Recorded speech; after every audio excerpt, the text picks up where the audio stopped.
Greetings, everyone. Welcome, welcome. I'm just sitting here in my home, getting ready to host the, I guess, second to last conversation for NBT at Home. I've got some really spectacular folks with me here who can reveal yourselves to the world. And then we're gonna get this party started. Yeah, yes. Look at these reveals. Oh, it's so theatrical. I loved it. I loved it. That was awesome.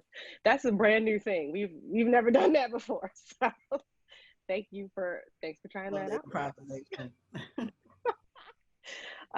Fantastic. I am ChelseaDee. I'm a co-curator and moderator with the National Black Theater, and we are here for NBT at Home Founders Month edition, where we're talking to cohorts of these incredible Black makers and innovators and just all the wonderful, delicious things. We have a collection of conversations we've been having to celebrate Dr. Barbara Ann Teer and the founding of the National Black Theater. So today with me, I've got some amazing, amazing, amazing people who there's just that we're gonna get into all these things, but there's just so much reverence and admiration and just delight that y'all's work has brought me personally. So I'm very glad to be here, and thank you for showing up and being on this Zoom call. So I did want to talk about Yes, hello. What'd you say, Adrian? I said, thanks for having us. This is like a powerhouse collection of folks. And these are people who have been creating new futures, creating new paths, creating radically free spaces. And so y'all are very much a part of the legacy of the National Black Theater, very much a part of what we envisioned for how we're going to move forward. So something that we're, okay, sorry, I'm just getting various messages from folks. But something that I wanted to let folks know about is the National Black Theater Vision Forward Fund, looking to fortify, ground, and imagine yet another 50 years for the National Black Theater. I'll talk more about that at the end of our chat, but check out our website page to learn more about what we're trying to do. We're trying to start an archive so that we can preserve Dr. Teer's technology of soul that she was creating when she was creating the National Black Theater, so that we can support the artists that we commission, and so that we can have greater capacity to do all the work that we really, really, really need to be doing. So that's gonna be something we're gonna talk about a little bit later, but for now, I wanna introduce you all, if you don't know, to the fantastic folks we have with us. This is a symposium of healers, makers, truth speakers, music makers, earth shakers. Okay, I was told to keep these introductions short. So I'm gonna try to do that. But I want to give honor to what y'all have done, and folks need to know like who's in the space. So please, if you don't know these folks, Google them a little bit more deeply, but I'm gonna give you a quick top line. I mean, there's, how do we even, top line version of these things. But everyone here is too dope. First, I'm gonna start us off with Adrian Maree Brown, author of Emergent Strategy, Shaping Change, Changing Worlds, and the co-editor of Octavia's Brood, Science Fiction from Social Justice Movements. She is a writer, social justice facilitator, pleasure activist, healer, and doula living in Detroit.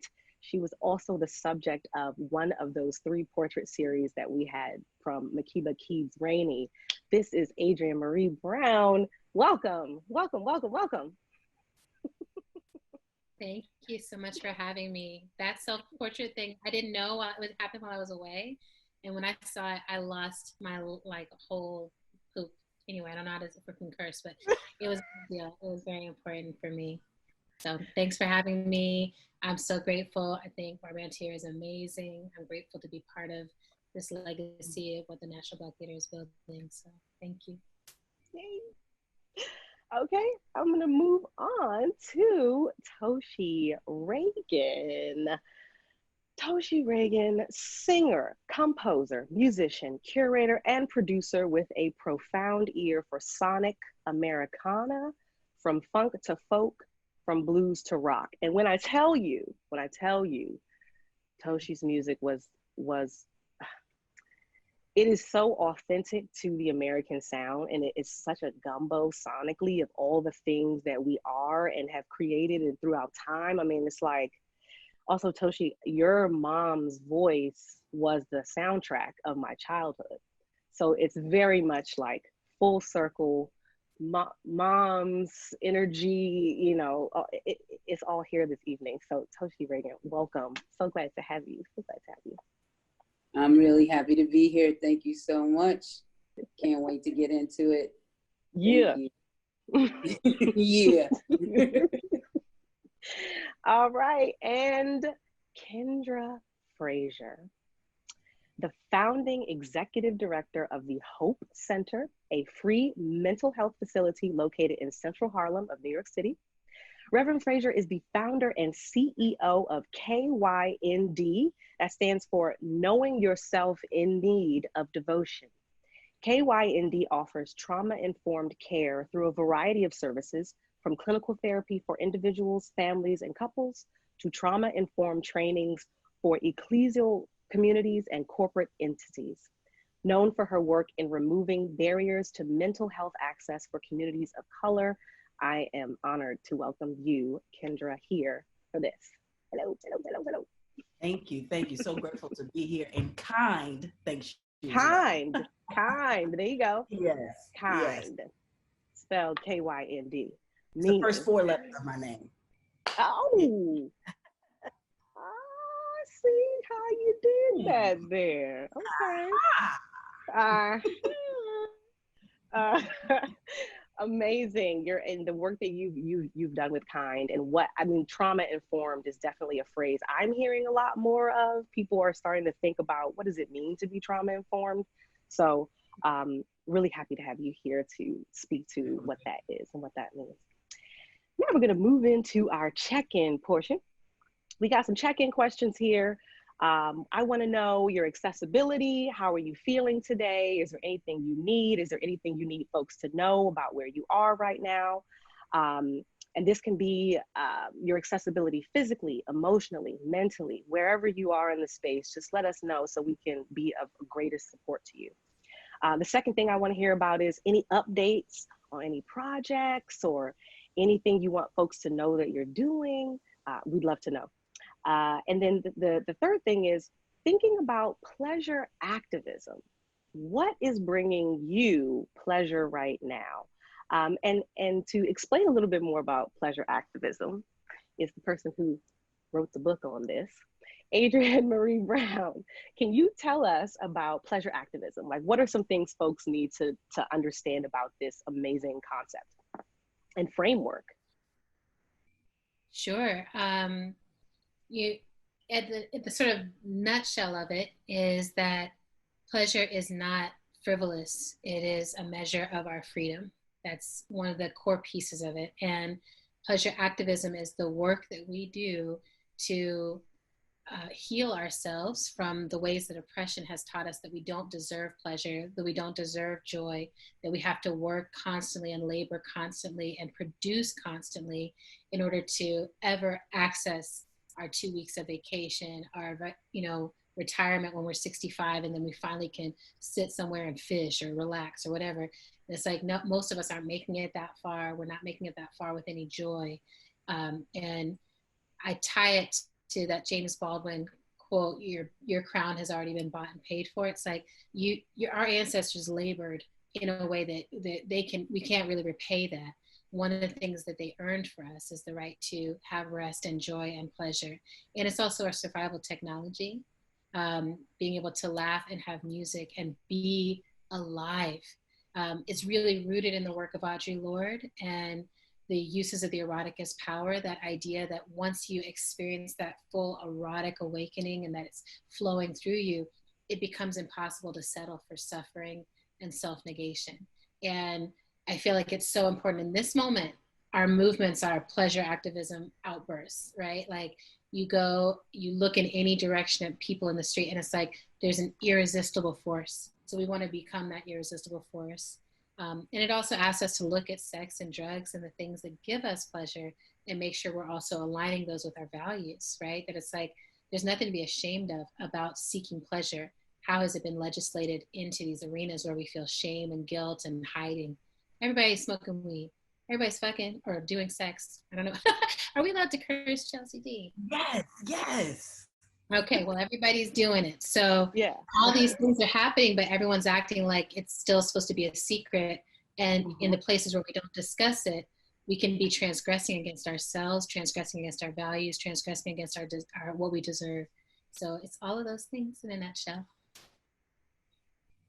Ooh, yes. That's it. And I was like, if I have the person who introduced the world to pleasure activism and this new framework of thinking about it, I have to have you explain what it is. It's so fantastic. Okay, and then the fourth check-in, we're still in the check-in. And the fourth check-in question is, in y'all's opinion, one by one, what does the world need a revival of right now? And to give us a little bit of a working definition, a little context about what is a revival, what has it traditionally been, what has it culturally been, how has it worked for Black people and communities of color, I would love, Kyndra, for you to talk to us a little bit about what is a revival and what has it meant? Revival. I can talk about revival through storytelling a bit. So I grew up in the Church of God. Siegel Avenue First Church of God, where my great-grandmothers helped charter the church over 115 years ago. So I'm a church kid, grew up, I'm a child of the 80s, and I remember being a revival being literally an opportunity for you to restore your soul, for you to restore your life. It would be a week out of the year that we would have it where we would bring on a guest preacher. That guest preacher would typically preach for that whole week. And then we would be introduced to new choirs. Sometimes it would be our home choir, and then other times it would be visiting choirs. And I grew up in the area where a good processional would take place. So I always would look forward to those processionals and the choir in their robes walking down the aisle, and always hearing a new word to heal my soul and my mind in that time. And so I believe that the revival that we're in right now is a revival, a call to walk more deeply into our own light. And in order to walk more deeply into our own light as spirit beings, as God beings, we have to deal with our shadows. And so this is a season where we're being revived out of the dead walking that we've been doing in the world. I know that Adrian mentioned earlier before we came on camera, this new relationship with time that she has. For me, time has become something that I can relish in because I'm no longer attached to the institutions that have me bound, in ways that kept me from seeing my own brilliance, in ways that kept me from seeing that the energy that I poured into institutions, I needed to pour into my own work. So that is what revival looks like in this time. Yeah. I got to hit it with it. Make me preach on here. Adrian, don't do it. So actually, let's start with you, Kyndra, for a check-in, and you'll just answer all those questions. And don't worry, I'm here, so just ask, and I'll remind you what question you're on. But just to start us off, your accessibility, how are you doing coming into the space today? And any project updates or anything you want people to know about, perhaps with Kind or any other efforts that you're doing. Absolutely. I, in this moment, am feeling revived, no pun intended, as well as restored. These past couple of months have been hard for me, holding all that I hold as a spiritual leader, as well as a clinical therapist, a clinical social worker. I had a great acupuncture session yesterday, and he placed some needles in some places that helped reset my system. So I'm feeling reset right now.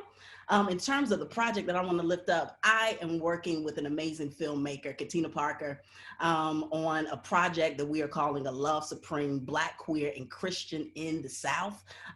Katina and I have been working on this film project for almost 5 years, and we are in the midst of fundraising to finish up our production. This documentary series follows 8 families, Black families who have LGBTQ folks in their family systems, who found ways to love beyond the limits of their prejudice, to love beyond the poor theological suppositions they've heard from their pulpit, juxtapose the love that they have for their LGBTQ family members. And some of them are still wrestling. My family is in it. And so I'm so grateful for the other folks that have decided to be collaborators on the film. To find out more about A Love Supreme, you can go to www.alovesupremedoc.com.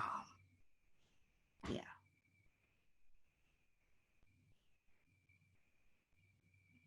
And do you want me to answer the rest of the questions too? Yes, I was a little bit late because I was going to. So thinking about pleasure activism, what I am taking the time to love on myself, as well as experience love in ways that I haven't before. A love that's very honest, a love that's filled with integrity, a love that calls me back to myself every time I endeavor in it. And it's really ultimately healing work.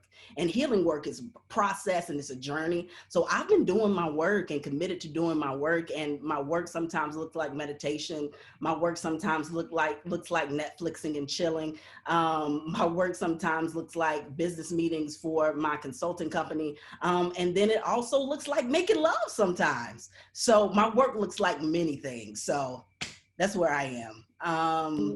And yeah, I think I already answered number 4. Yeah, you answered number 4. Awesome. And I love that the work can look different at any point in this process. So change is always happening.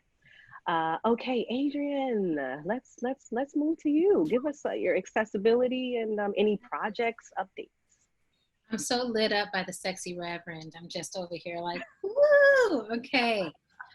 This is just great. This is the new gospel. So my accessibility needs are really good right now. A little chilly because I'm at my parents' house. And so it's like air conditioning and the news are 2 constant presences here. But I love being here. I love being with them. I feel every day more and more the preciousness of getting to be with my family, and that they are meeting a lot of my accessibility need because they're in one of the lower intensity COVID places in the country, and they're like opening their home to me and my partner to be here with them. So it's been incredible. I'm getting like mama care every day. And I took a beautiful Qigong class last night, and I'm just like really being like, how do I keep finding my way into my body as my body shifts and changes? So I'm doing good. Projects that I want to uplift in this moment. There's two or three. I'm always working on a lot of pots. So one thing I want to uplift is I do 2 podcasts. One is called How to Survive the End of the World. And my sister Autumn is my co-host on it. And while I was away, I was away for 6 months on sabbatical. She focused the whole thing on an apocalypse survival series that is like a how-to book. Like it really feels like, Octavia would be like, yep, that's good. So I just point people to it. It just the AV Club just uplifted it as one of their top podcasts of 2020. And it really is like, I say that like, I'm like, maybe I should go away more often, but I'm like, that was the best work, the best of the podcast has ever been. The other podcast I'm a part of is with Toshi Reagon, the one and only, the original, and it's called Octavia's Parables. And we are reading Octavia together, chapter by chapter, with analysis, summaries, and questions to hold for yourself in community. So I'm also finishing a book on emergent strategy facilitation. So like tomorrow I'm going to click send on the next iteration of it going into the editors. And I love writing books. So I think in books these days. And so there's always like some book brewing in me.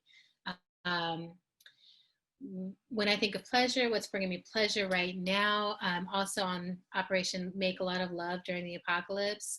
So I've been making sure that I have, that I'm responsible for my own daily pleasure, giving pleasure, receiving pleasure, and then resting into deep presence. So I've been really trying to be like, how, you know, I'm around my parents. How do I be present with my parents? How do I find the pleasure of connection here?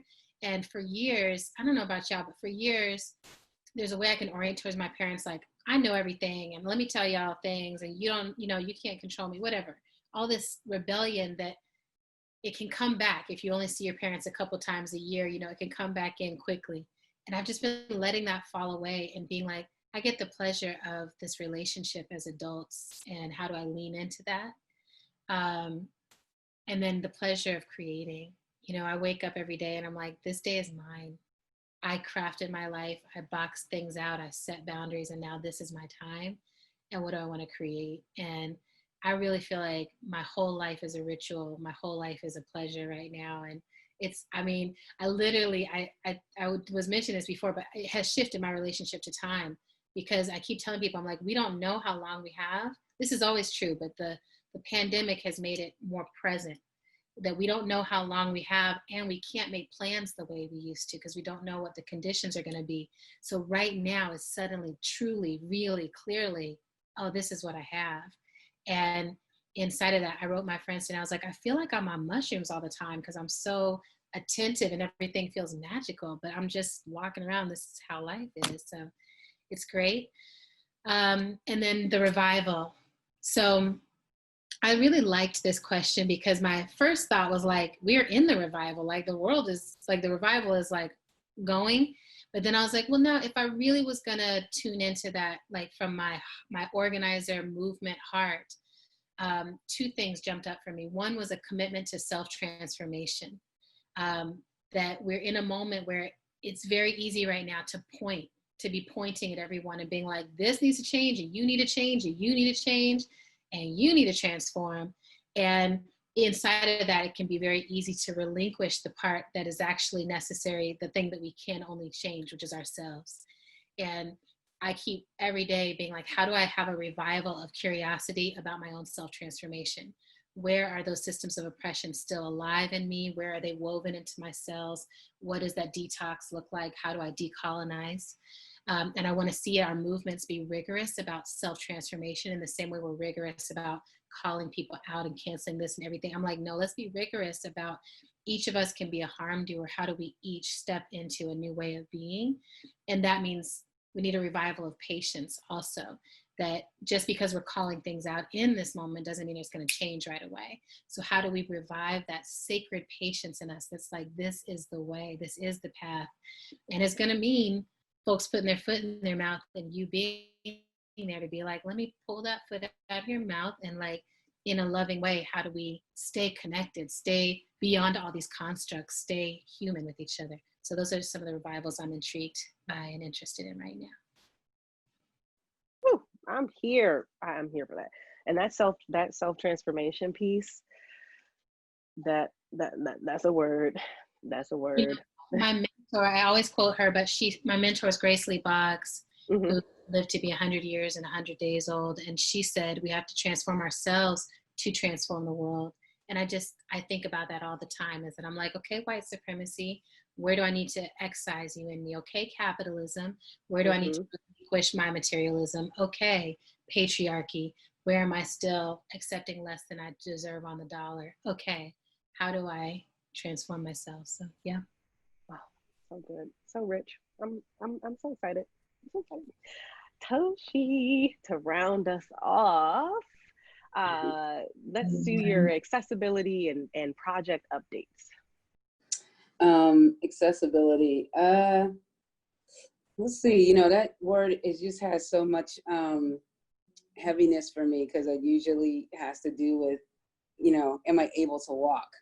And then that's how I think about, like, am I able to move? And so I would say, like, I feel really good because I'm walking very well right now, and I'm really happy about that. I know it's a bit of a wider question, but much of my, like, everything is tied to how well I'm walking. And so, you know, when I'm walking well, I'm not as worried. I'm not as concerned about myself. I'm not as careful. I'm just moving a little bit freer in the world. And so it's ironic to be very much homebound.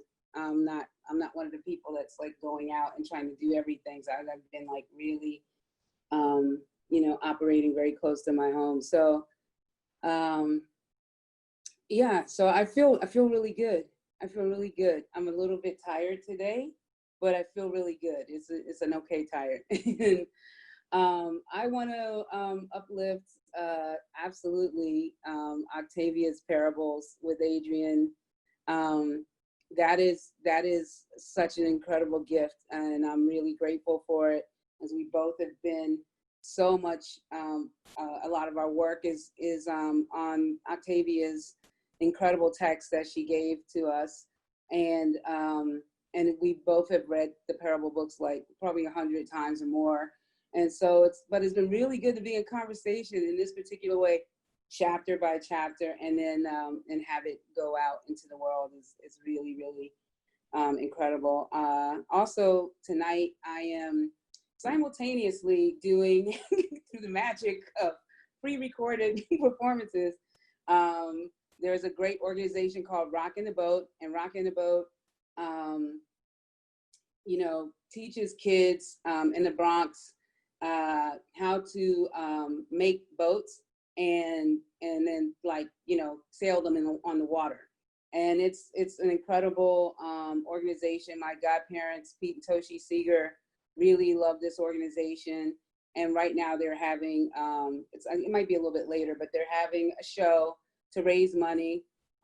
Just go rocking the boat in the Bronx, and you can find them. I have something about them on my Instagram, but it's just it's a great thing, and they've been around for a long time, and they stay with their kids. So tonight is the Alumni Award. So like once you go through their program, they're like walking with you through your life and doing things really amazing. And then I just had a great call with the Allied Media Conference, and I'm doing the closing ceremony from the conference. And I just found out today that through the generosity of Allied Media Conference, everybody's going to be able to access the closing ceremony, the opening ceremony, and some of the plenary. So like, I'm just like, wait, what are y'all doing? So this is such great news. This is so amazing.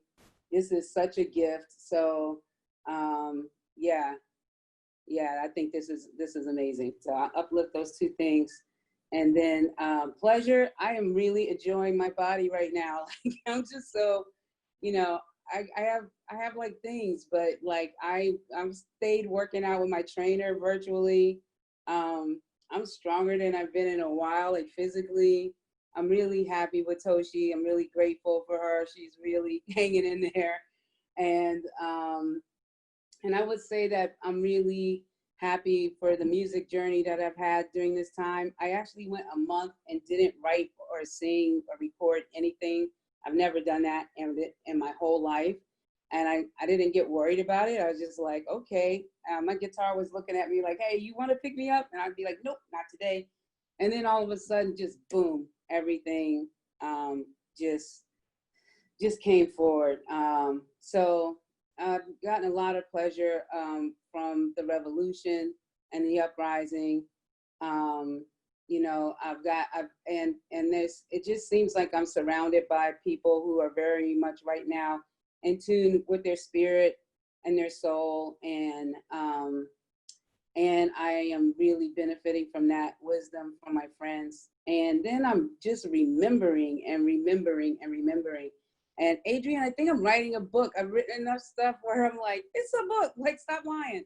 So it's a book, Toshi. It's a book. It's a book. I'm claiming all of my writing, and I'm like, it's a book. So who knows what's going to happen? But that is pretty exciting too. The revival question, I like everything that was already said, and I think I would say to, I would love to revive talking to your neighbors. And I know that that feels like really weird in a time when you're, like we're supposed to not be touching each other and not supposed to be close. But I guess the deeper thing is being mindful of like assumption that information is being passed, and that assumption that everybody is on the same page, and the assumption that we all have the same things, and the assumption like when you get to gather, right, you actually get to hear and experience things at the same time. And so then you can actually feel like, oh, are we all feeling this and hearing this and seeing this, and do people have something to say about it? And but right now I feel like, a good portion of tribe communication is on social media, and it's in blips, and it's in there's a thing about receiving so much information through electric beams of 5 sentences that say something, and they're the heaviest things in the world. Like literally every day I am being asked to uplift Black people who've been murdered. And it's like, and I'm trying to remember if there's ever a time where that happened, where it was so many simultaneously and there was no system of communication around it. Like, and before, it's like it was slower and you would get the information, but you would be together and you got to process some of what was happening to you even as you activate. And I think about my mom telling me there was a song, the Freedom Singers, the second group used to sing, called In the Mississippi. And it basically was like this song about how they went to look for civil rights activists who were murdered, and they thought they were in the Mississippi River. And then when they went to look for them, they kept finding all of these bodies. And that's what's happening to us right now, that like we are looking for our people in the same way they did. And as we're looking for our people, we're like finding them. And then when we find them, we're like, we found them. And then we're learning like in behind this. And I'm like, well, we maybe need to talk to each other and revive our circles and the best we can around this, what we're actually in. And this thing keeps coming to me. I don't want to let it slide by. Like, I want to sit in it a little bit, and I want to get testimony, and I want to get soul salvation, and I want to get, dealing with these spirits, and I want to get care around it. And I think it's possible. And I don't think all of our communication has to be in the gloriousness of rallies or the reception of information. But now, can we talk as neighbors and see where we are and see what else is coming up for us, and what else do we have on our minds about what to do about what's happening? So. So, I mean, just like giving me goosebumps in that you're articulating so much of what I have been experiencing. It's this like constant download. And when do we have a coming together? I love this reviving our circles. That's really sticking with me. I have a notepad that so occasionally you might see me go, oh, and start writing things down. So if I lean to the side like this, that means I'm writing down the brilliance that's coming out. Okay, so let's get into, that was just the check-in, y'all. That was just the check-in. Now let's get into what we're talking about when I say the revival. And the revival in the legacy of the National Black Theater was it was like an experimental theatrical event that she wrote about in the 1960s. I think specifically, let me actually pull up this article. She wrote an article for the New York Times called Theater, 1972, actually. So she wrote this article in 1972. And this was a theatrical event that, in terms of manifesting and happening, it didn't quite get to happening. So one thing when NBT was like, Chelsea, I want you to co-curate this series, what are these conversations you think could be about? One of the things I was interested in is, what are the purposes of theater according to Dr. Teer's original imagination about it, and what is the revival? You know, and what was it? What was it? What was it going to be? You know, are we now tasked with facilitating that? So, you know, that's what this conversation is really going to be focusing in on today. And I wanted to start with talking about Dr. Teer's idea about what the purpose of theater was and is. In her concept, the whole purpose of theater is, and around creating the National Black Theater was, yes, creating Black artistic forms, as I've learned, a way of working Blackly. That was something that she was invested in figuring out. But the reason why she wanted to come up with these with a Black cultural art form and a Black cultural art standard, her whole reason for that was healing. She was searching for healing around her training in a predominantly European art and predominantly European approach to art and art making, and finding healing within herself to figure out, well, how am I going to express this? What does this mean to me? So her core mission was always around healing. And we can't have a conversation about building, she would say, without moving from a place of healing a seated love affair with life. And so that's something that I really wanted to talk about today, this love affair with life. How do we come to this place? So one thing we talk about at NBT is radical joy boosting the spiritual immune system, and feeling the full breadth of your humanity, from the pleasure to the pain. And someone actually earlier in the conversation series, an original company member, one of the original liberators, said that the way that they conceived of soul and the technology of soul is that between pain and pleasure is where soul lives, is where we feel this most aliveness. And so thinking about that, I want to pose the question to the group, and maybe we could start with Adrienne. What does radical healing and radical joy mean to you?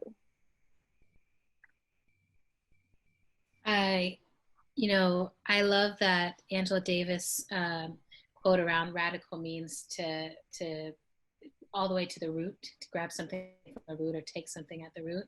And so for me, when I think about radical joy, radical healing, radical self-love, radical living and aliveness, for me, what it means is that it's something that goes all the way down into the root of myself and the root of my family, the root of my community. And that may mean uprooting things that don't fit into my ecosystem, uprooting things that are tangling my joy, right? Trying to stifle my life force. And in this moment, I think so much of what is happening, if I look at the explosive, I was thinking about Juneteenth, how Juneteenth felt this year, so different for me from how it has often felt. It's often felt like, oh, this overlooked thing that I'm trying to carve out space for with my folks. This year, it's kind of like me and my folks doing this. Can y'all back up? Everybody's here now? Okay, it's so joyful. I mean, like, everybody wants to be part of it. And that irresistible culture, but it's because we've been uprooting, pulling away things that are like killing that tree of Black life, and trying to kill that tree of Black life, trying to poison us at the root. And the more that we pull out, the more joy becomes available. The more that we show up to the march and it feels like a parade, it feels like a dance, it feels like, a voguing session. It feels like a celebration of our internal fortitude and our internal integrity. That, Maya Angelou spoke about that inviolate place, and I come back to that often, that there's a place inside of us that was not destroyed, even under all of this pressure, even under all of this toxicity. Some joy was untouched at the root, and it's still there. And for me, when I think of healing work, the way that I lay hands on another, or the way that I lay hands on a room when I'm holding it, or on books, the way that I do my work is to imagine that this thing that I have been told is broken is actually whole. And that the distortion is in my perception, not in the thing. Or it might be in the perception of this person, of themselves. And that what I can do is come in and say, let's go to the root. Where did you begin to believe that this was broken in you? And what would it look like to remember your wholeness, remember our wholeness, remember that we already belong. You know, it makes me emotional, but when I think of it right now, it's like for Black people who were brought here, this question of belonging has been so essential, and it's such a broken feeling to know you belong to something and not feel your roots, you know, not be able to root, constantly be displaced, constantly be told that if you ask to belong, you're asking for too much, that you're being hateful. You know, we get told we're being hateful because we say we belong, our lives matter. So to go to the root for us as a people is to say we are already whole and intact. In fact, we're so whole and intact that our joy and our culture are irresistible. Our brilliance is irresistible. Our innovations are irresistible. We are philosophers, and our prophecies are irresistible. You're going to have to contend with all of that. It's a joyful feeling when you realize that you have prophecy and you have to be contended with, and you have divinity in you, and all of that is, I mean, it's incredible. So to me, that's what we're playing with, even if sometimes it just looks like, you know, like I'll just go on Yaba Blaze Instagram every Friday and Firewater and just get my laugh on. And I'm like, that did things for my whole soul that I know connect all the way to the root. But it's that the root is available to me. Absolutely, the root. I'm all about it. Kyndra, could you speak to a little bit about how you define radical joy and radical healing, and through the work that you're doing with trauma-informed care and removing barriers to access? You know, where do you think systemically and culturally, where do you think, what do you think needs healing most specifically and most intentionally right now? That's a great question, and I could spend hours answering this. In short, what I'll say is that for me, radical joy and healing are synonymous. Radical joy and healing looks like leaning and taking a deep dive into authenticity, honesty, and transparency that are undergirded in unconditional love for yourself and for whoever you deem as the other. One of the roles that I recently was assigned to for about 4 years was the associate pastor of congregational care and wellness of First Corinthian Baptist Church right here in Harlem. And in addition to that, I served as the founding executive director of Hope Center Harlem, which offers up to 10 free sessions for residents of Harlem, individual, couples, and family counseling. And I don't know anywhere that you can go in this city or in the country where you can get access to 10 free sessions. Part of my role at the church was creating a care system that not only supported the parishioners of the church, but also the community of Harlem. And Spirit gave me this idea of creating this training model called Becoming a Trauma-Informed Church Training. This training model is a 3-track model. The first track, and each track is 7 modules. The first track is a general trauma-informed track where I'm teaching lay leaders about adverse childhood experiences and how when people in our community or in general experience adverse childhood experiences from 0 to 17, it exacerbates teenage pregnancy, mental health vulnerabilities, cardiovascular diseases, poverty, incarceration, all of these things. And it shows up in Black communities. Why? Because the zip code to health paradigm is real. And the zip code to health paradigm says that where your zip code is determines your access to health. And typically communities of color do not have access to mental health resources. So what can I do as a spiritual leader and as a licensed clinician to give access more? So in this training curriculum, we also do, it's interactive. And so I'm giving them case scenarios to show me if they can assess the signs and symptoms of depression, of anxiety, of trauma. Since the major presentations that we saw at the Hope Center were anxiety, depression, post-traumatic stress disorder. Why? Because of the systemic racism that we exist within. Why? Because of the toxicity that we experience in our family systems that go unhealed and unchecked, particularly incest. I had a lot of incest cases that I sat with and campaigned with people on. Also sexual trauma survivors, rampant. And not only communities of color, but in all communities. And the level of secrecy that our families keep us unhealed is a cycle that still kills and destroys. So we're doing all of that work in this Becoming a Trauma-Informed Church training. The second track is a motivational interviewing lab or a skill building lab where I'm teaching these lay leaders how to engage in motivational interviewing, which is a therapeutic model that's evidence-based to support people in learning how to practice deep listening ultimately, and learning how to shift people from sustained talk, where we get in those cycles where we're just complaining about what we're doing, even though we say we want a change, but we haven't made the change. So moving people from sustained talk to change talk. And then the last aspect of the model is teaching lay leaders how to lead psychoeducation groups on anxiety and depression. Because if you live in a community where you don't have access, you most likely don't have access to education where you're going to be able to go and get a master's degree and then go get further credentialing. So how do I give the community access to empower itself to do the healing work on its own?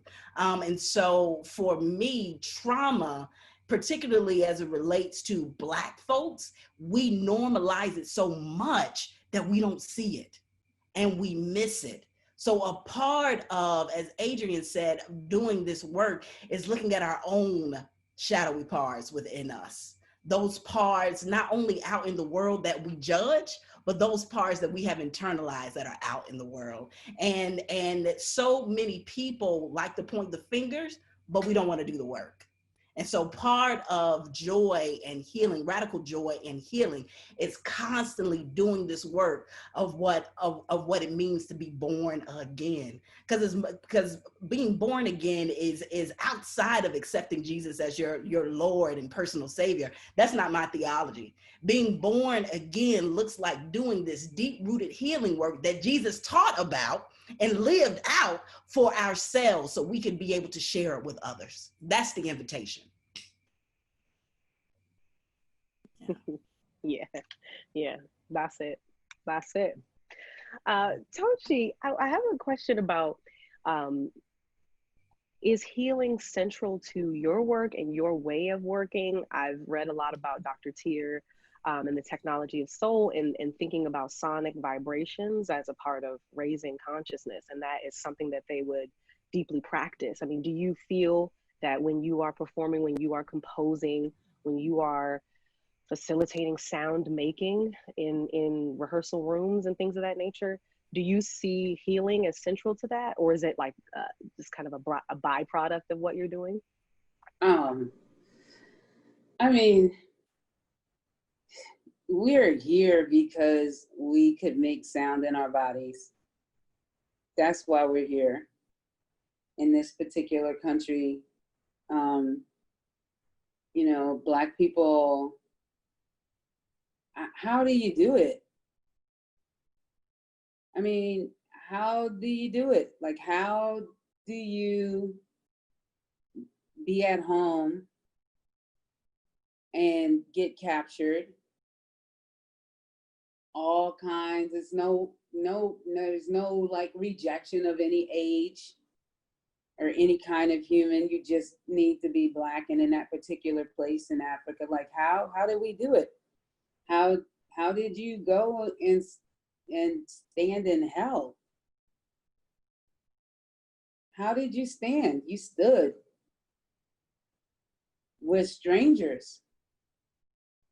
How did you do it? And how did you, walk to a boat?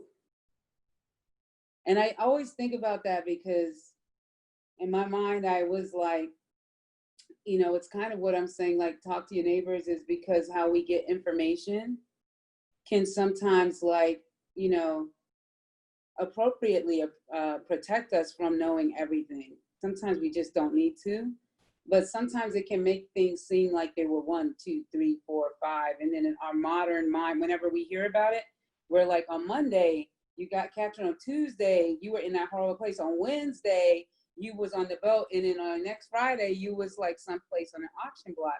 And if it was like that, it's 1,000% unacceptable and diabolical and horrific. But the fact that that's not what it was, that it was a very, very slow journey, And, you know, our friend Alexis P. Gums has this, you know, series of marine mammal meditations. And I've done some music with them, but I think about this all the time. Like, you're getting on a boat, but you're not a person, you're an item. And so the boat's not going to leave until it's full of its items. And so you could be on that boat for a very long time. And, you know, our people were figuring out how to get off of a boat. And, you know, to keep people from figuring out how to get off of a boat, like, they literally fed things so sharks would come around and people couldn't jump off and like get in the water and go back to where they needed to go and escape. You know, so we are here because we could sonically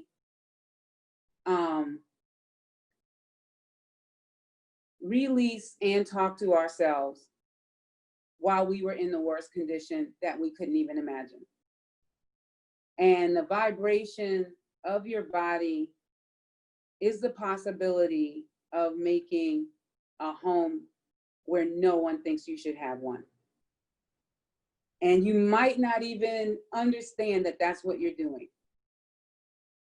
But if you were alive when that boat landed somewhere, and you were alive when people took whatever your spiritual practice was for granted and baptized you as a Christian, as they treated you horrifically and devalued your presence, you vibrated something deep inside of you that nobody could touch. And you didn't keep it to yourself. Eventually you passed it on. And it is reason why we have a legacy of information about who we are, how much we belong on this planet. It's why we have the science, which I call the science of using the Bible for everything you need to do, because that's the acceptable text. So if we're going to talk about running away, we're going to give messages through Bible text. And if it's not good for you, we're going to say, we couldn't hear nobody pray. You got to stay where you are. You know, if we're going to... You're talking. Yes. You can turn that mute off and jump in here. Whew. So my work is congregational, and almost everything I do, I want a circle of people singing with me. And even though I'm in a time right now where I kind of can't have that circle, and if I do, we make it up. We just sing where you are. I can feel it because it's been my practice forever. And I can feel it in the same way I think my ancestors felt it. You know, that you are sometimes seeing not one single reflection of anything you value. You're not seeing one set of eyes that can look at you like they see you. Nobody is touching you for a good reason. And when you talk about labor and identifying labor, you are being overworked to a place that your capacity is non-existent. It just doesn't exist. It's just like, you just, you know, all of that matters, and all of that is inside of all of us. And the way that we can create sound and vibration, because I'm not just talking about singing, and singing is amazing, but the way we can create sound and vibration is our testimony constant to ourselves. It's our constant saying, you are here. You are here. And if I can't say anything else, you are here and I love you, or you are here and you belong, or I'm just going to say, you are here. And every second I can say you are here is a possibility to adding on to that you are here. And a lot of people ask me all the time, how come people in the rallies don't sing? You know, because what this country knows about a freedom movement, which they kind of don't want to talk about the nonviolent freedom movement, but the Southern freedom movement, is they remember the songs.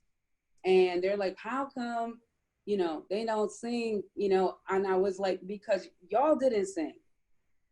Y'all learned to sing from the Black people in the South who had a practice of singing everything. They had singing church, sing in the field, sing at children's games, sing your prayers, sing everything. If you were not in that practice, you learned from those people. And it was young people who took the songs, the sacred songs, and took the sacred sounds and the sacred harmonic structure and brought them to the movement and connected that to the powerful push for freedom. And young people now still vibrate sonically. They just don't do it the same way. So if you want to critique the singing, right? Because you're like, I don't hear them singing This Little Light of Mine. I don't hear them singing like this. Yeah, but the chants though. And but the, like, you know, pulling a trap song and revitalizing it into something that's necessary though. You know, so we are constantly in a state of vibration because we are constantly in a state of home, even when we don't have one. Constantly. We don't let that go. And sometimes we don't even know it. We are miserable. We are hurt. We are alone. We are violated. And if we are moaning in the process, we have a possibility. Ooh. That's the collection. Play. Just pass it to Toshi. I'm just like, girl, give me some water. I'm like, ooh, yes. That is just like, yes, absolutely. Absolutely. See why we're going to be okay? We got preachers right now. And we're gonna be okay. Bunch of queer Black people everywhere. Yes. Okay. Okay, so the next thing, okay, what time are we at? Okay, we have until 7 p.m. Oh, okay, great. So now I'm like, all right, so we need a love affair. This is a piece of an article that I read where Dr. Teer is talking about a survey that her and her company of actors completed in Harlem in the 1960s because they wanted to get a sense of what Black people at that time thought about their futures, thought about their relationship to each other in that moment, and thought about Black culture in America more broadly. And the results of that survey led her to describe it as such. So I'm going to read some quotes that she said, and then we'll unpack what that was about. So let me pull this up here. The results were, how come, if everybody is so Black and proud, Harlem, the largest Black community in the United States, is dying? We are saying that people in the Black community do not talk to each other. It is a community without love, and a community needs love to live. I say that because if we had love for ourselves and those like us, we would not commit negative acts nor tolerate negative conditions as we do. Black people need to release this spiritual power. Christianity has so turned us off from religion that we don't believe in anything, not even ourselves. And we need to believe in ourselves. To do this, we need to learn to love ourselves. For only by loving ourselves can we gain the will, the power to eliminate our oppression. We are taking the size 5 dresses off our size 15 bodies. And so I wanted to start with you, Kyndra. Just your thoughts on Dr. Teer's assessment of the spiritual state of Blackness in the 1960s. Do you agree or disagree with what she was observing? And do you see any vestiges of this lovelessness that she was describing through this survey? I think that Dr. Teer's assessment is prophetic. I think that not only is that how Black people were showing up in the world and experiencing the world at that time, but also now, because we have forgotten that we are gods. Psalm 82:6 reminds us that we are children of the Most High. We are gods. I mean, Jesus even alludes to it when he's in John talking to the Pharisees and Sadducees, and they're asking him, why are you calling yourself the Son of God? They call him a blasphemer. But Jesus was clear that he was a divine soul. That's why he knew that we could do these and greater things. You cannot do these and greater things if you don't believe that you are divine. It's just not possible. So this moment of revival is calling us back to our divine selves, and the spiritual technology that our ancestors used, that colonialism and white supremacy has made us afraid of. Bring your ancestral altars back. Bring the altars for the Orisha back. Like it is time now for us to be afraid no more. And part of when you forget who you are, when you forget that you are the God that's been created by the big God, you start making institutions and men and women outside of yourself God. And that is where we are. We need to remember who we are. Adrian, Toshi, if you want to weigh in on this, please. I'm just over here praying. I'm just like, yeah. I mean, I feel like it's interesting because I come at it from a different orientation, right? So like I was raised in the church, but in most of my adult life, I have found nature to be the cathedral for me. And that's the place where that's the place where I have felt belonging and I have felt accepted. But it's the same act that's needed there, which is turning and bringing our attention back into a process I think of as re-indigenization, right? Just like, how do I bring myself back into relationship, my divine relationship as being something of a divine world, an abundant world? How do I relinquish the mythology of scarcity that contains my very being? And what are the practices I do for that? And I've really been like, this pandemic has created such an interesting, like a squeeze, a container inside of which I've had to really become creative about, like, well, what is it I need to thrive? What is it I need to nourish myself and live?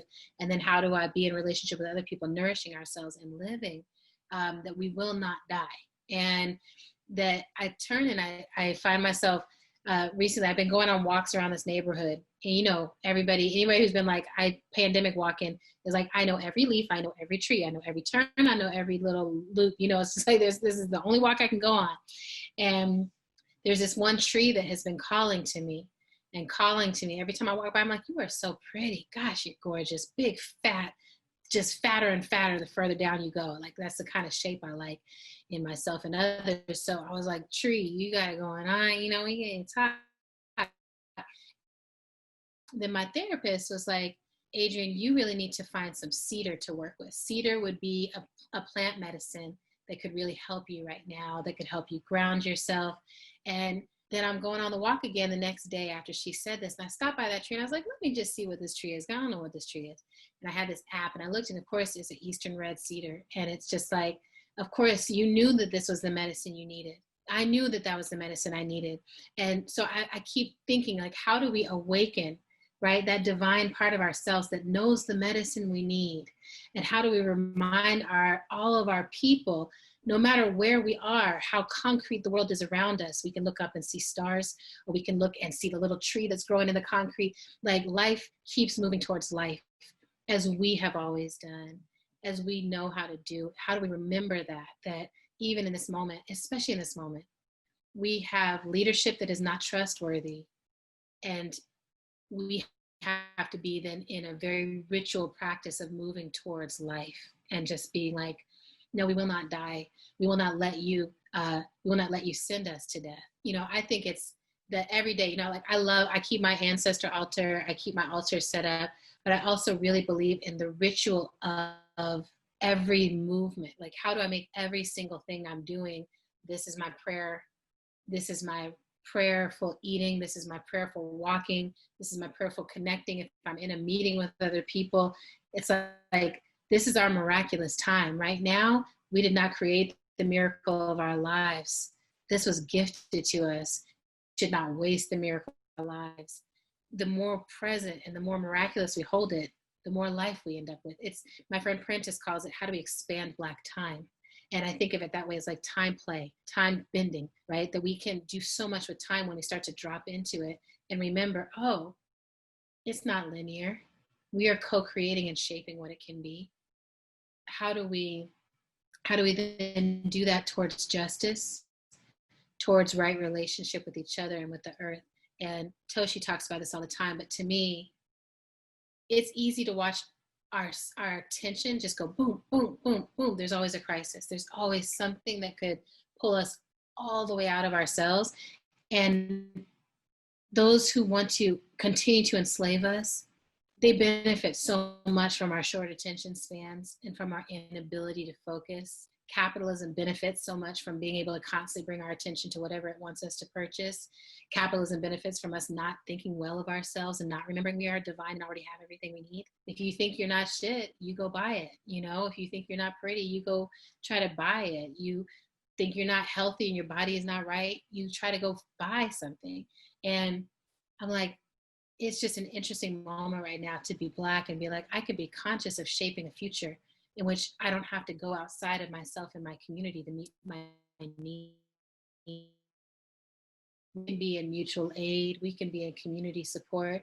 We don't need the police. We know that now, right? There's ways that we're going backward to things that our peoples knew, but modernizing into, oh, and now we have a different technology to support mediation, to support community accountability, to support actually giving ourselves mental health support instead of calling the police when our folks are struggling. There's just so much possible right now if we drop in and expand the time and remember, oh, I'm inside this moment as a divine being who will co-create the future. I'm not here by accident. My ancestors delivered me to this moment as I will deliver the next people to the, you know, whatever I co-create now, that's everything that my babies are going to get to live into. It's on us. It's on us. There's no time to waste. I keep being in that balance too of, you know, I hear Ella Baker in one ear, like, we who believe in freedom cannot rest. And I'm over here with Trisha Hershey and the nap ministry over here, and we need to take a nap. And then like in the middle, it's like, what we need to do is be fully present. We have earned the right to rest in this moment, and we will never maybe earn the right to rest politically, right? I'm like, politically, we have to keep on marching, keep on trucking, keep on moving, and take advantage of the opportunity.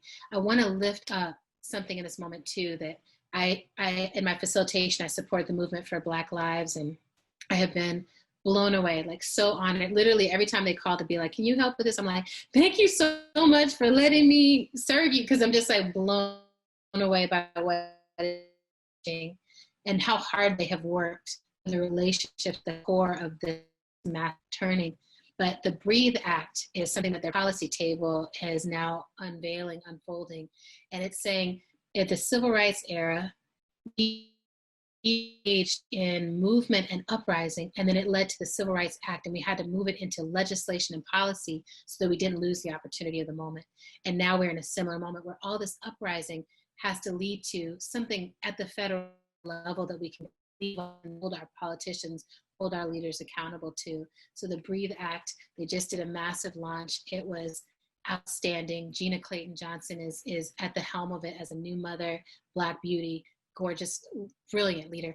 And Jessica Bird and all these other folks are in there just helping us understand, like, how do we take what's in the streets and put it into policy that we can then hold everyone accountable to. So I just am like, there's ways that we're like, oh, let's reach back. What did our ancestors do well? What did future generations do well?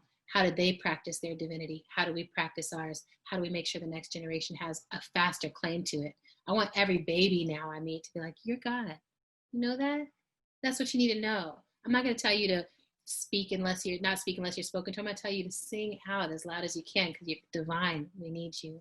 So anyway, I'm going all over the place, but I feel very alive. That's all that's happening. And just how do y'all suggest we keep this connection to joy?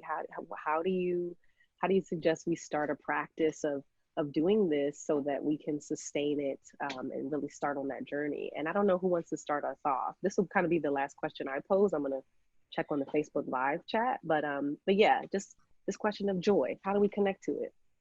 The first thing. Go ahead. No, go ahead, please.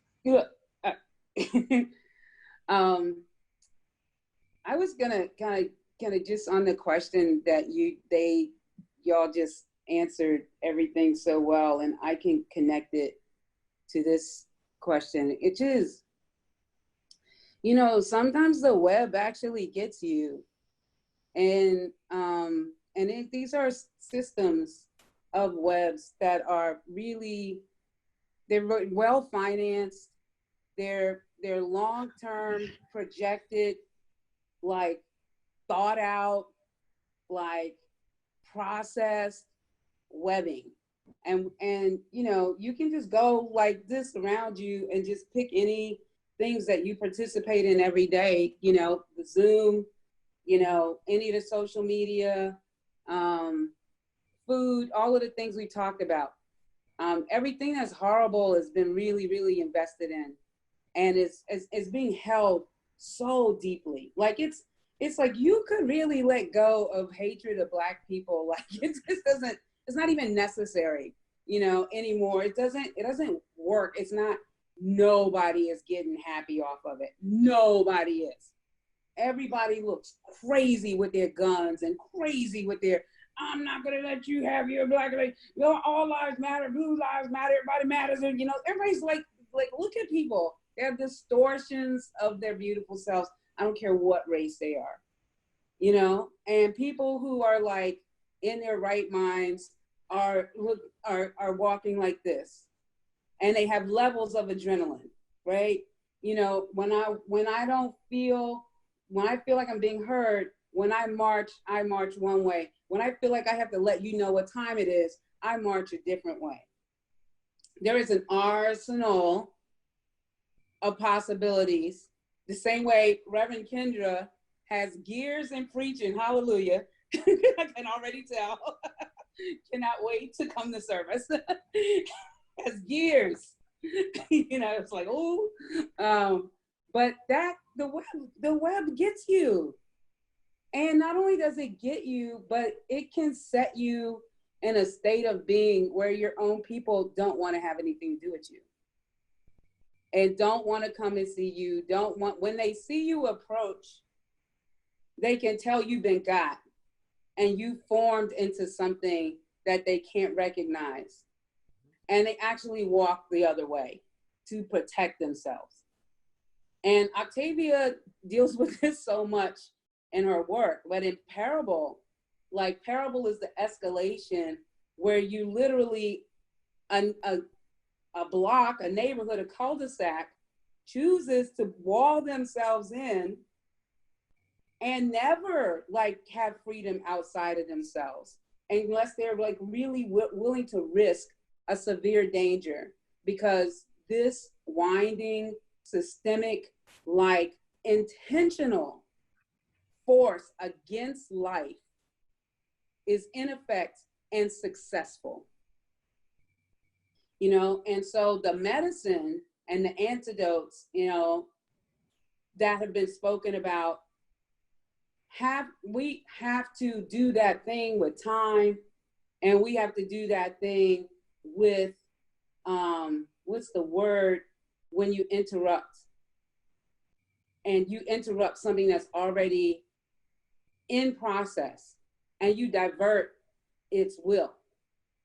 And that is like such a massive undertaking or overtaking or taking, because it is like you have to be a practitioner that is willing to move through dangerous places because people are in state of danger.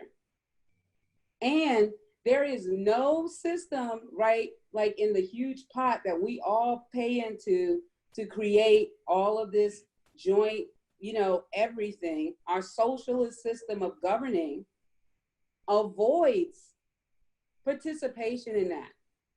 It takes all of the resources and it uses them actually to do the opposite thing.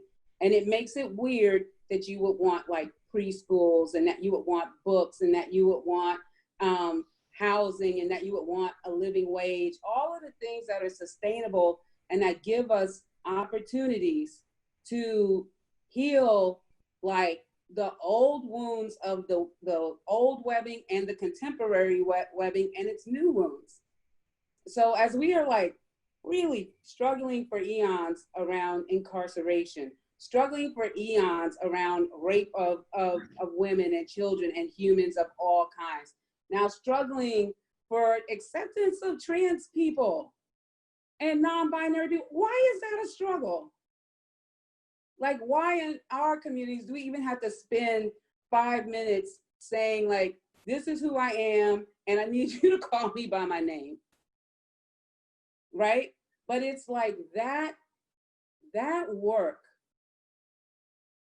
that we are doing now and we have been doing is also revealing, you know, what Dr. Teer said.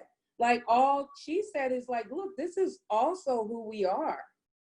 And, you know, if that's the late 60s and you move up to now, you can see like, well, we have like more practitioners. We are more wider who we are. Actually, lots of us have the lights going on, and, you know, and we still have to deal with this webbing, and we still have to deal with the physical memory, and we still have to deal with the constant abuse. And we are still like in a state of praise and exhaustion simultaneously. So it's like, you know, I'm like, I want people to know, like, I see that you got, you know, and I see like most of y'all got, I don't even know how to get close to. And I could see like the ways that I got, you know, and I have a practice around like releasing, and I get to sing and I get to be a person, but it is like also really important to really hold the fact that simultaneously to our revolution is that like we have to take these people, ourselves, our wounds, our godness, our everything, it's coming with us. And if we are not like in a practice of really, you know,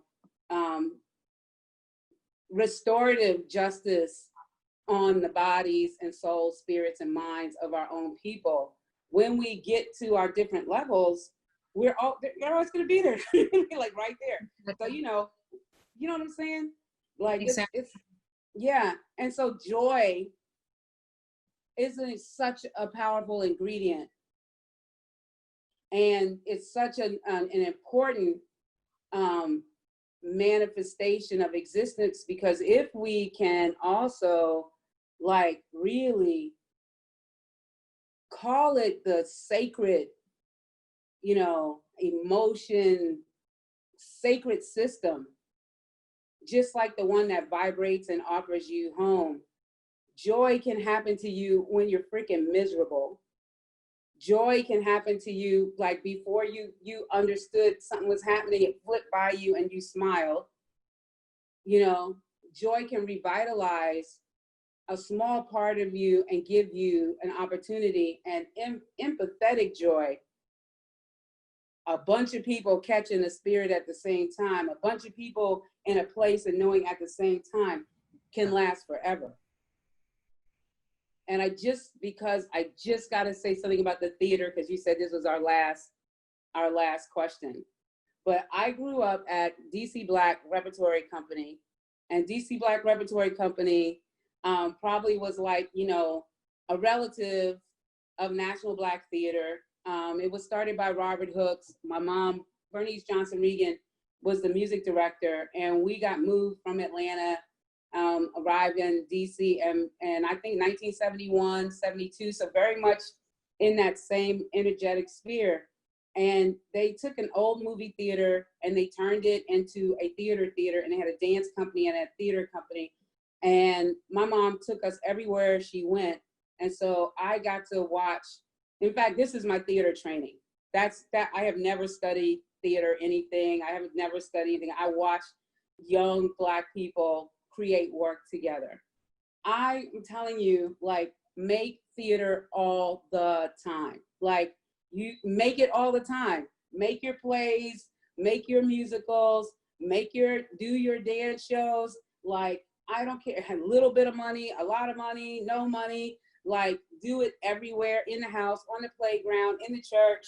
you know, in any space, theater, I think is one of the reasons why I just ran to get Parable and do it in theater, is because people come to it and you have the opportunity to create and reflect a truth, even though, you know, you made it up. And all of the ingredients that we've talked about tonight can occupy a theater space, and every single thing. And the theater space, like, it's so important that that building got created and that those rooms are what they are and what they're going to be, because it is so important that it's same thing with DC Black Repertory Company. They didn't have to do the work of finding a space. They built the space and then they put everything in it. And Sweet Honey in the Rock came out of DC Black Repertory Company. And Sweet Honey in the Rock is 45 years old. So it's like, when you talk about the possibility of so many actors, so many great writers, so many amazing people came out of that.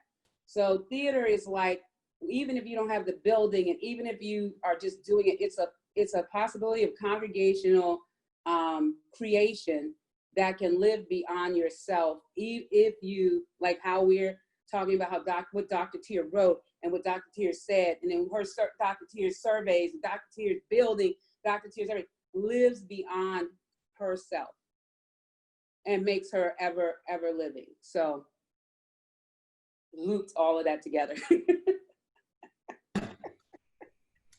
Man, Toshi, I could just take notes as you're speaking. Shout out to your mom. I mean, Sweet Honey in the Rock, I was introduced to them when I was like 13 by an uncle of mine. So they keep me centered in my joy.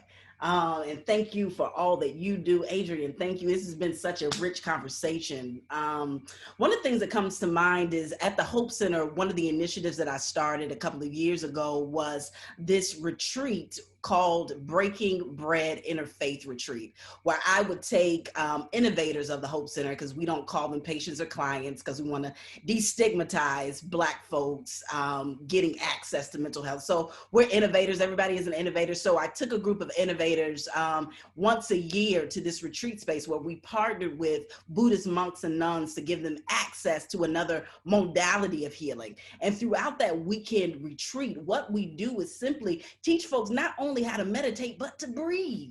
I think one way that you stay centered in your joy is by recognizing that deep breaths are medicinal. Deep breaths are medicine. 70% of our toxins are released through our breath, and we only use a third of our respiratory systems. So that means that we are not breathing.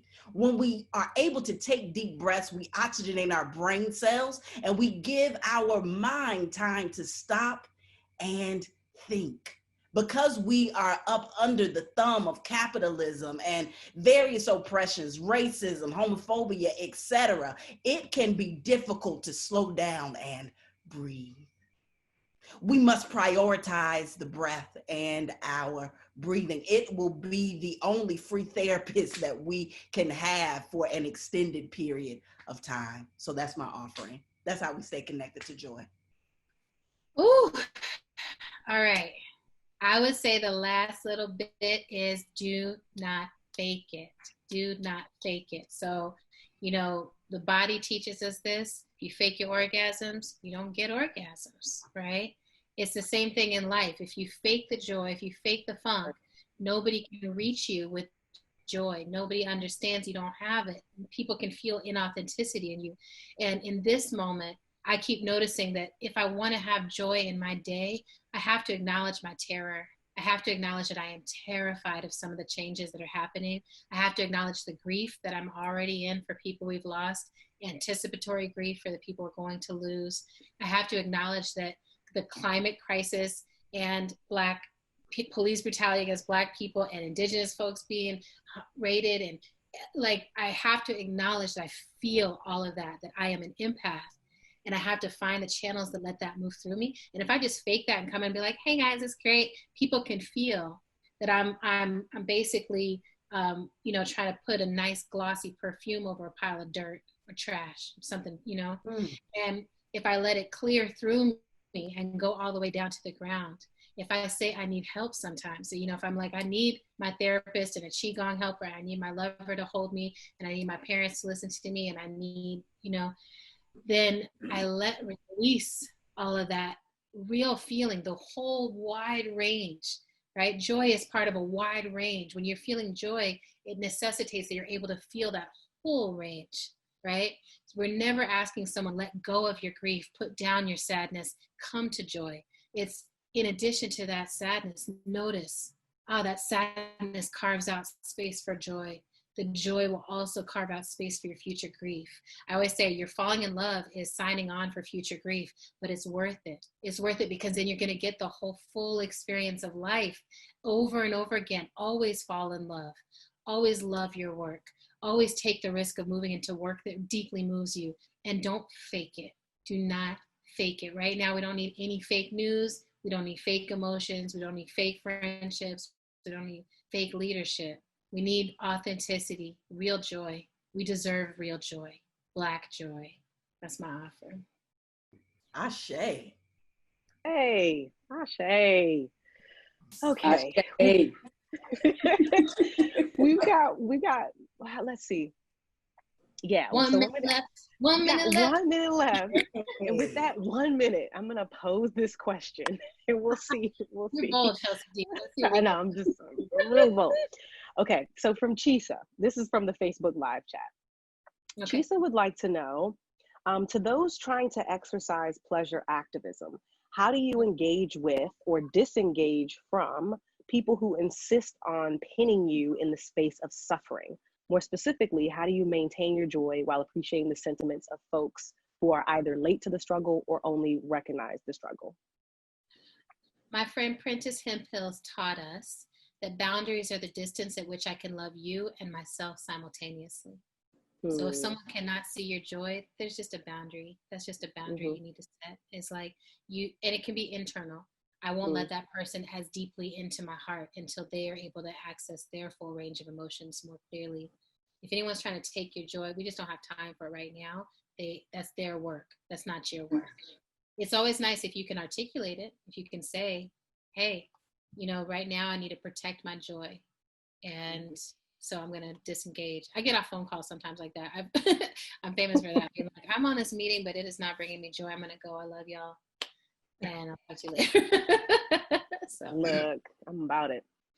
Oh, that's crazy. Yes, please.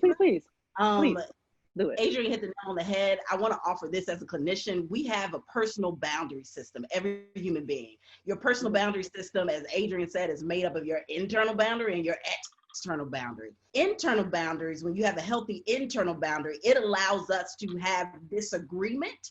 And I don't feel some type of way because you disagree with me, because I haven't internalized that what you believe is my belief.